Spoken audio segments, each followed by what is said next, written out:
और अब खबरें विस्तार से। जम्मू कश्मीर से बड़ी खबर इस वक्त आ रही है। घाटी में कई जगहों पर छापेमारी, मागाम में एसआईए का छापा, जमात इस्लामी के दफ्तर को किया जा रहा है सील। एसआईए की टीम के साथ JNK पुलिस भी शामिल।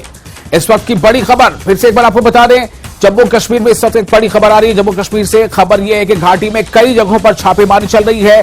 मागाम में SIA यानी स्टेट इन्वेस्टिगेशन एजेंसी का छापा, जमात इस्लामी के दफ्तर को किया जा रहा है सील। SIA की टीम के साथ जम्मू कश्मीर पुलिस भी शामिल है, यानी कि छापेमारी की जो कार्रवाई चल रही है उसमें SIA की टीम भी है और जम्मू कश्मीर की पुलिस जो वो भी उसकी टीम भी शामिल है। और ये एक तरह से हम कह सकते हैं कि संयुक्त अभियान है SIA का और जम्मू कश्मीर पुलिस का।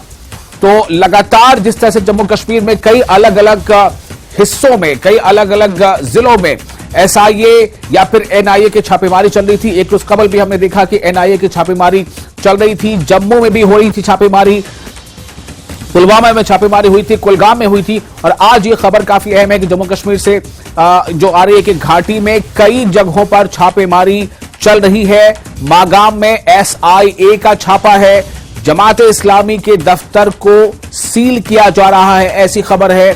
और SIA यानी स्टेट इन्वेस्टिगेशन एजेंसी की टीम के साथ जम्मू कश्मीर पुलिस भी मौजूद है इस छापेमारी वाली कार्रवाई में।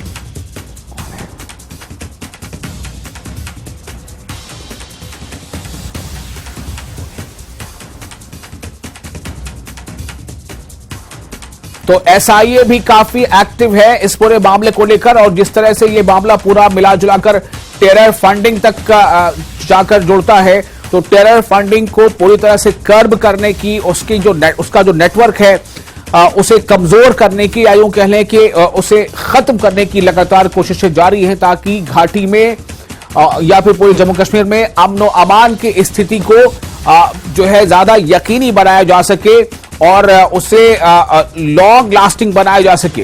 क्योंकि जिस तरह जो आतंकवाद की जो घटनाएं हैं वो रंग बदल बदल कर, रूप बदल बदल कर सामने आती हैं, ऐसे में ये बहुत जरूरी है कि जहां कहीं भी इसका नेटवर्क है, जिनसे भी इन्हें लॉजिस्टिक सपोर्ट मिलता है, उन तक भी धावा किया जाए। शब्बीर हमारे सहयोगी जुड़ चुके हैं ज्यादा जानकारी के साथ। शब्बीर, मैं जानना चाहूंगा कि कल भी छापेमारी हुई थी NIA की, आज SIA की छापेमारी है, क्या ये लगातार ये जो सिलसिला है ये एक दूसरे से जुड़ा हुआ है या फिर ये कुछ अलग मामला है? देखिए विशाल, NIA और SIA के अलग अलग केसेस हैं, अलग अलग FIRs हैं, लेकिन पूरे के पूरे मिले हुए हैं उसके साथ, या जमात इस्लामी के साथ, या जो टेरर फंडिंग होती है उसको लेके। दोनों केस एंटी मिलिटेंसी हैं और एंटी टेरर वाले केस हैं, लेकिन यह है कि अलग अलग FIR हैं और अलग अलग केस है। जो SIA की छापेमारी हो रही है वो जमात इस्लामी की जो प्रॉपर्टीज है, उनका जो इंफ्रास्ट्रक्चर है उसको खत्म करने की, डिमोलिश करने की एक कोशिश है, एक मुहिम है पूरी। इसमें जो छापेमारी हुई आज श्रीनगर की जो बात करें हम, बरजला में हमने 2 दिन पहले आपको बताया था कि सईद अली शाह गिलानी के नाम पे एक प्रॉपर्टी बताई गई है, तब भी हमने खबर तलाई थी, हम वहां पे थे जब वहां पे पुलिस आई थी और उनको कहा गया था, वहां कुछ टेनेंट्स रहते थे, उस टेनेंट्स को बताया गया था कि आप यहां से खाली करें और उसके बाद ही उसकी सील करने की कार्रवाई होगी। वो एक मामला है। बडगाम में भी प्रॉपर्टीज हैं, जैसे कल हमने जिक्र किया था, फिर बाद में पता चला कि बडगाम में कोई प्रॉपर्टी कल अटैच नहीं की गई थी। दरअसल वो मीटिंग हो गई थी एक दिन कबल और उसमें तय पाया था कि NIA और SIA ने एक मीटिंग की थी, SIA की कल वहां पे प्रॉपर्टी सील करनी था, लेकिन कल वो नहीं उन्होंने की, आज वो प्रॉपर्टी सील हो रही है। ये तकरीबन 1.5 दर्जन प्रॉपर्टीज हैं जो बताई गई हैं, 16 के करीब प्रॉपर्टीज हैं जो सील की जा रही है पुलवामा में, बडगाम में, कुलगाम में।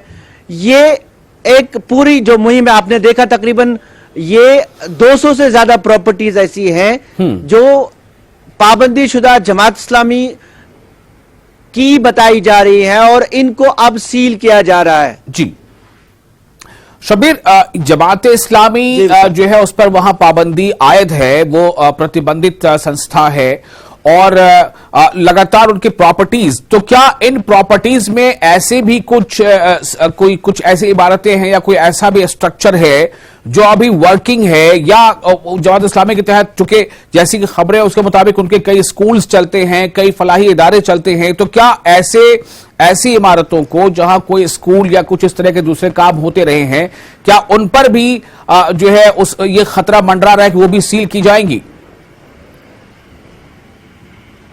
देखिए विशाल, जमात इस्लामी पे इस बैन के बाद पहले एक बार भी बैन लग चुकी है और उनके तमाम स्कूलों को एक जमाने में गवर्नमेंट ने टेक ओवर किया था और एक बड़ी तादाद टीचर्स की है जो उस वक्त गवर्नमेंट ने अपने साथ जोड़ दिए थे, अब वो रेगुलर टीचर हैं जी। उसके बाद से ये हुआ कि जमात इस्लामी ने अलग अलग ट्रस्ट्स बना के जी इन स्कूलों को फिर से चालू कर दिया। तो कई जगहों पे जब ये केस लगे तो पता चला कि वो असली अंदर से जमात इस्लामी उन चीजों को चला रही है, तो वो स्कूल बंद कर दिए गए। फिर एक केस लगा या वो अदालत गए, अदालत में उनको एक राहत मिल गई कि नहीं जी, ये कुछ स्कूल जो है इनको बैन नहीं कर सकते जी। उसी का फायदा उठा के फिर एक सिलसिला चला कि कुछ स्कूल एक्टिव हो गए। सरकार को ये इत्तला, जो पुलिस एजेंसीज हैं, एसआईए के हाथ में जब ये केस दिया गया, अब वो पूरी तरह जितनी भी प्रॉपर्टीज हैं, चाहे वो स्कूल है, चाहे उनकी जमीनें हैं, चाहे वो कोई इदारा है, जो भी इदारे हैं, वो उन सब लिस्ट में है। और शायद अभी और बहुत सी प्रॉपर्टीज हैं जिनको सील करना बाकी है, जो इन एफआईआर में आई है और जिनके बारे में पूरी एक तहकीकात चल रही है। जी शबीर, हम रुख करेंगे जरा गुलमर्ग का। मुनीर हमारे साथ जुड़ चुके हैं गुलमर्ग से।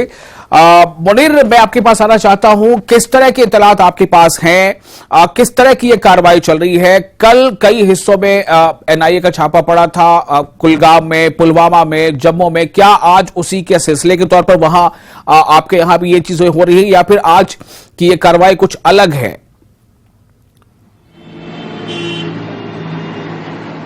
देखिए विशाल, जिस तरह गुज़िश्ता कई रोज से चल रही है, छापामारी हो रही है एसआई की तरफ से मुख्तलिफ जगहों पे जमात इस्लामी की जो प्रॉपर्टीज हैं उन पे छापामारी हो रही है, उसी कड़ी के तहत आज जो वस्ती कश्मीर के जिला बडगाम का मागाम है और उसी लोकेशन पे मैं खड़ा हूँ। यहाँ पे एक मदीना कम्प्लेक्स है और उस पे आज सुबह सवेरे ही जो एसआई की टीम है उन्होंने छापामारी की है। यहाँ पे उनके साथ जम्मू कश्मीर पुलिस की भी थी और उन्होंने बाज़ाब्ता बोर्ड यहाँ पे चस्पा कर दिया है।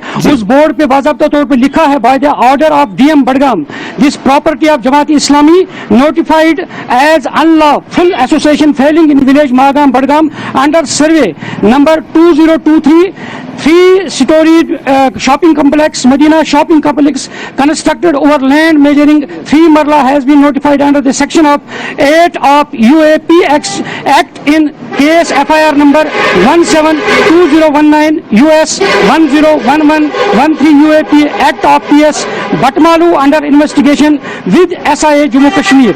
और उसमें बाज़ाब्ता लिखा है कि इस प्रॉपर्टी के साथ अब कोई छेड़छाड़ नहीं कर सकता है और उसके अंदर नहीं जा सकता है। और मैं आपको दिखाऊं, ये कम्प्लेक्स है यहाँ पे, इस कम्प्लेक्स के अंदर जो बोर्ड है वो एसआई की टीम ने अभी अभी यहाँ पे चस्पा कर दिया है और वो अभी चंद मिनट पहले यहाँ से निकल गए हैं और यहाँ से इसको ये बोर्ड चस्पा कर दिया है। और इसके साथ साथ ये जमात इस्लामी की तरफ से जो भी प्रॉपर्टीज है मुख्तलिफ जगहों पे इस तरह की छापामारी कार्रवाई हो रही है और यहाँ पे ये प्रॉपर्टीज है उनको सील किया जा रहा है। जी विशाल। जी मुनीर, ये जो आपने ये कॉम्प्लेक्स दिखाया, इस कॉम्प्लेक्स में फिल वक्त क्या कुछ हो रहा था? वहां पर क्या दुकानें हैं, ऑफिसेज हैं, क्या कुछ है उस कॉम्प्लेक्स में? देखिए विशाल, ये शॉपिंग कॉम्प्लेक्स जो है, यहाँ पे जो पहली मंजिल है उसमें दुकानें चल रही हैं, दूसरे मंजिल में भी लेबोरेटरीज चल रही है, जो मेडिकल लेबोरेटरीज है वो वहाँ पे चल रही हैं और इसी तरह ऊपर भी कुछ डॉक्टर्स जो है प्राइवेट क्लिनिक्स के डॉक्टर्स है वो इलाज मुआवजे कर रहे थे। और उसी सिलसिले में ये बिल्डिंग है, ये किराए पे है, ये जो दुकानदार है ये किराए पे हैं, वो किराया अदा करते हैं और ये बिल्डिंग उसी में ये दुकानें चल रही है विशाल। शब्बीर, मैं आपके पास वापस आना चाहता हूं, एक मतलब सिर्फ एक जानकारी के लिए कि जैसे अभी मुनीर ने बताया कि जिस कॉम्प्लेक्स को सील कर दिया गया है वहां पर बताया एक नोटिस चस्पा कर दिया गया है, लेकिन वहां जो कुछ वहां चल रहा था, किराएदार थे, लैब चल रहा था, डॉक्टर्स के क्लिनिक्स थे, कई दूसरी प्रॉपर्टीज में इसी तरह कई और दूसरे काम हो रहे होंगे, क्या इनको लेकर कोई गाइडलाइन है कि इनका क्या होगा? जी विशाल, पिछली बार ये हुआ था कि कई जगहों पे ऐसे किराएदार थे या दुकानदार थे, उनको ये बताया गया था कि आप काम कर लीजिए, उनकी राहत के लिए आप काम कीजिए, लेकिन जो किराया आपका है वो आप उन लोगों को नहीं दीजिए। मतलब जमात को वो पैसा नहीं जाना चाहिए। आप ये उनको बताया गया था एक इदारा की, उसमें आप ये किराया जमा कीजिए। तो एक कोशिश की गई थी पिछली बार कि जो लोग ये वहां पे दुकानदार हैं या कोई और लोग हैं उनको तकलीफ ना हो, यानी आम लोग जो हैं वो कारोबारी जो है या कोई डॉक्टर है किसी जगह, उनको तकलीफ ना हो, लेकिन साथ साथ में ये भी इंश्योर किया जाए कि ये पैसा जमात इस्लामी को ना जाए जी। क्योंकि सरकार का ये कहना है कि जमात इस्लामी इस पैसे का इस्तेमाल करती है यहां पे अलहदगी को फैलाने में।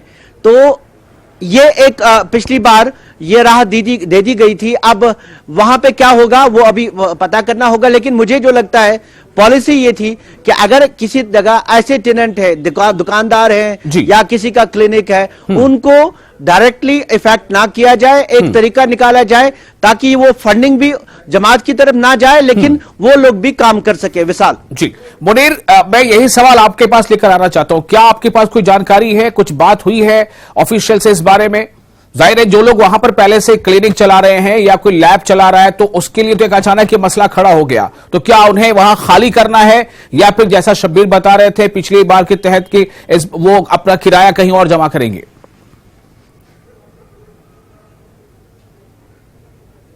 देखिए मिसाल अभी दुकानदारों से हमारी बात नहीं हुई है। यहाँ पे अभी जो बोर्ड के मुताबिक जो है उसमें लिखा है कि इसमें कोई अंदर जा नहीं सकता, इसके साथ कोई छेड़छाड़ नहीं कर सकता है। और अभी जो है अभी दुकानें चल रहे हैं यहाँ पे। अभी देखेंगे, इनसे हम मुतल्ला करेंगे कि किस तरह दुकानदारों को किस तरह की जो यहाँ पे गाइडलाइन दी गई है, उनसे क्या हिदायत दी गई है, तो वो बाद में हम अपने नाजरीन को उससे आगाह करेंगे। और इस सिलसिले में अभी तक उनसे कोई बात नहीं हुई है और सुबह सवेरे से जिस तरह एसआई की टीम आई है उन्होंने बाज़ाब्ता बोर्ड चस्पा कर दिया है और दुकानदारों से अभी कोई बातचीत नहीं हुई है। अभी शायद उन्हें थाने में या पुलिस स्टेशन में तलब किया जाएगा और वहां पे उन्हें इंस्ट्रक्शंस दी जाएगी और उसमें वो बाद में ही उसमें पता चलेगा। विशाल जी, बहुत